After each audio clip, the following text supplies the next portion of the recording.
ඊළඟ විශේෂයෙන්ම ගත්තොත් ආහාර සැපයුම් ජාලය.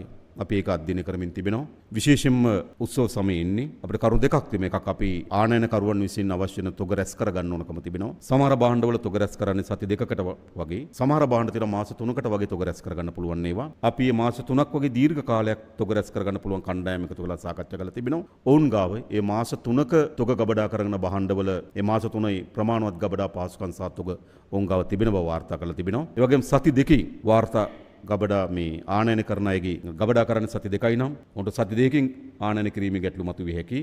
ඒ නිසා උන් ආනයන කරන්නේ කොහෙන්ද කුමක්ද සහ රාජ්‍යයේ ආනයන කිරීමේ අපිට අංශයක් තියෙනවා සතොස සහ සම්පකාර තොග සංස්ථාව. අපි ඒ සංස්ථාවලින් බෙදාගෙන තිබෙනවා. ඒ නිසා අත්‍යවශ්‍ය ආහාරවල හිගයක් ඇති නොවීම පිළිබඳ අපි කල්පනා කරනවා. ඒ වගේම බෙදාහැරීම් ජාලය. පිටකොටුවට ආවට වැඩක් නැහැ ආහාර. මේවා ගම් මට්ටම දක්වා බෙදා හරින්න ඕන. ඉතින් බෙදාහැරීම් සමහර යම් සමාගම් තමයි බෙදාහැරීම් කරන්නේ තනි පුද්ගලයන්ට වඩා. ඒ සමාගම් වෙළඳ අමාත්‍යාංශයෙන් දැන් අපි සාකච්ඡා කරමින් ඔවුන්ට අවශ්‍ය ඉන්ධන ප්‍රමාණය අපි ලබා දෙන්න ලෑස්තිලා තිබෙනවා. ඒ වගේම නුවරඑළිය එළවලු නේද? එළවලු කලාපවල එළවලු අපි බෙදා හරින්න ඕන. ඒ සඳහා අවශ්‍ය ඉන්ධන ලබා දෙන කුසකර්ම අමාත්‍යාංශ කටයුතු කරමින් තිබෙනවා. ඒ නිසා ආහාර දාමේ අපිට අවශ්‍ය වෙන ආහාර සැපයුම් ඒ දාමේ බිඳ නොවැටි ජනතාවට අවශ්‍ය ආහාර ලබා දීමට අවශ්‍ය කටයුතු සම්පාදනය කරමින් තිබෙනවා.